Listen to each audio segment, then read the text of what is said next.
નમસ્કાર સજ્જનો, સ્વાગત છે આપનું. તો સજ્જનો, સ્ટોક માર્કેટ આજે ગેપ ડાઉન ખોલીને 24,473 નો લો ખુલતાની સાથે બનાવી દીધો અને દિવસના અંતે 170 પોઈન્ટ ઘટીને 24,718 ના અંક ઉપર નિફ્ટી ઇન્ડેક્સ બંધ આવ્યો છે. આજે માર્કેટનું ગેપ ડાઉન ખોલવું અને ગઈકાલના ક્લોઝિંગથી નીચે બંધ આવવું, આની પાછળનું કારણ એકદમ સ્પષ્ટ છે અને તે કારણ છે ઈરાન ઇઝરાયલનો વધતો જતો સંઘર્ષ, જેના કારણે ક્રૂડ ઓઇલ આજે ભડકે મળ્યું છે. ક્રૂડના ભાવમાં બ્લાસ્ટ થઈ ગયો છે. એક જ દિવસમાં 8%થી પણ વધારે ભાવમાં વધારો થયો છે ક્રૂડ ઓઇલમાં, જેની અસર સ્ટોક માર્કેટ ઉપર સીધી દેખાણી છે. અને જ્યારે આવી અનિશ્ચિતતા આવે અથવા દેખાય ત્યારે વિશ્વ આખાના રોકાણકારો રિસ્કી એવા સ્ટોક માર્કેટથી અળગા થઈ સેફ હેવન ગણાતા સોનામાં ઇન્વેસ્ટ તરફ વળતા હોય છે. આજે પણ એવું બન્યું છે. આજે ગોલ્ડમાં 2% જેવી તેજી રહી છે અને સોનાએ 1 લાખનો આંકડો પાર કરી દીધો છે. દોસ્તો, આજે ઘટેલા માર્કેટમાં પણ અમુક સ્ટોક કે જે તેજીમાં કારોબાર કરતા હતા તેના ઉપર એક નજર નાખી દઈએ. ત્યાર પહેલા અહીં કંપની તથા ફંડામેન્ટલના વીતેલા ઇતિહાસની ચર્ચા માત્ર અભ્યાસના હેતુથી કરીએ છીએ, જેને ખરીદ વેચાણની ભલામણ નહીં સમજવા આપ સૌને એક વિનંતી કરું છું. આજે દીપ ઇન્ડસ્ટ્રીઝમાં 2.5%ની તેજી રહી હતી. સ્ટોક 443 રૂપિયા બંધ આવ્યો છે. આગળ એસએમસી ગ્લોબલ સિક્યુરિટીઝ, આ સ્ટોકમાં 5.5%ની તેજી રહી હતી અને સ્ટોક 148 રૂપિયા બંધ આવ્યો છે. સમ્રાટ ફોર્જિંગ લિમિટેડ 4%ની તેજી સાથે 289 રૂપિયા બંધ આવ્યો છે. અદ્વૈત એનર્જી 5.25% વધીને 2034 રૂપિયા બંધ આવ્યો છે. સિગ્મા સોલ્વ 5.25%ના વધારા સાથે 375 રૂપિયા બંધ આવ્યો છે. સુરતવાલા બિઝનેસ ગ્રુપ 5% વધીને 48 રૂપિયા 73 પૈસા બંધ આવ્યો છે. ક્રોનોક્સ લેબ સાયન્સ 7% વધીને 172 રૂપિયા બંધ આવ્યો છે. ક્રાઉન લિફ્ટર્સ આજે 9.5% વધીને 172 રૂપિયા બંધ આવ્યો છે. સ્કાય ગોલ્ડ એન્ડ ડાયમંડ 4.5%ના વધારા સાથે 386 રૂપિયા બંધ આવ્યો છે. ગુડલક ઇન્ડિયા 5.5%ના સુધારા સાથે 1010 રૂપિયા બંધ આવ્યો છે.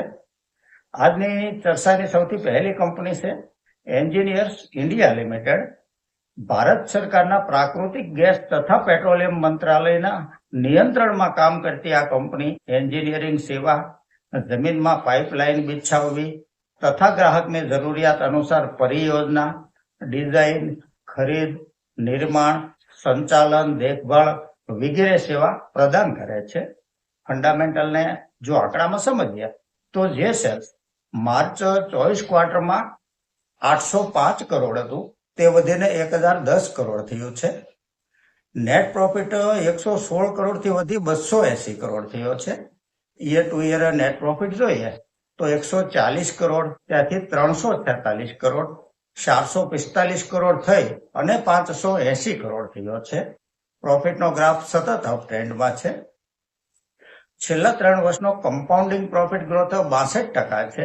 સેલ્સ ગ્રોથ CAGR 2% છે, જે ઓછો કહેવાય. બેલેન્સ શીટ જોઈએ તો બોરોવિંગ 22 કરોડ છે. રિઝર્વ કંપની પાસે 2,388 કરોડ છે. માર્કેટ કેપ 12,704 કરોડની છે. સ્ટોક પ્રાઇસ 224 રૂપિયા છે. સ્ટોક આજે 0.5% પ્લસમાં રહ્યો છે. 52 વીકાએ 304 રૂપિયા સુધી ગયેલો છે. પી રેશિયો 21 છે. ROC 25% છે. ROE 23% છે. ડિવિડન્ડ yield 1.36% છે. ફેસ વેલ્યુ 5 રૂપિયા છે. શેર હોલ્ડિંગ પેટર્ન જોઈએ તો પ્રમોટર હોલ્ડિંગ 51.32% છે. FII 6.75% છે. DII 10.76% છે અને પબ્લિકનું હોલ્ડિંગ 31.14% છે. આ એક પ્રોફિટેબલ કંપની છે. આગળની કંપની છે રાઘવ પ્રોડક્ટિવિટી. કંપનીના ફંડામેન્ટલને જો આંકડામાં સમજીએ તો જે સેલ્સ માર્ચ 24 ક્વાર્ટરમાં 39 કરોડ હતું તે વધીને 51 કરોડ થયું છે. નેટ પ્રોફિટ 8 કરોડથી વધી 10 કરોડ થયો છે. Year to year net profit જોઈએ તો 9 કરોડ ત્યાંથી 18 કરોડ, 25 કરોડ, 26 કરોડ થઈ અને 37 કરોડ થયો છે. પ્રોફિટનો ગ્રાફ સતત અપ ટ્રેન્ડમાં છે. છેલ્લા 3 વર્ષનો કમ્પાઉન્ડિંગ પ્રોફિટ ગ્રોથ 29% છે. સેલ્સ ગ્રોથ CAGR 3 વર્ષનો 26% છે. સ્ટોક પ્રાઇસ CAGR 3 વર્ષનો 73% છે. બેલેન્સ શીટ જોઈએ તો બોરોવિંગ 7 કરોડ છે. રિઝર્વ કંપની પાસે 148 કરોડ છે. માર્કેટ કેપ 3245 કરોડની છે. આ એક સ્મોલ કેપ કંપની છે. સ્ટોક પ્રાઇસ 709 રૂપિયા છે. 52 વીક હાઈ 890 રૂપિયા સુધી ગયેલો છે. પી રેશિયો 87 છે, જે વધારે કહી શકાય. ઇન્ડસ્ટ્રીઝ પી 43 છે. ROC 17% છે. ROE 12.70% છે. ફેસ વેલ્યુ 10 રૂપિયા છે. પ્રમોટર હોલ્ડિંગ 62.92% છે.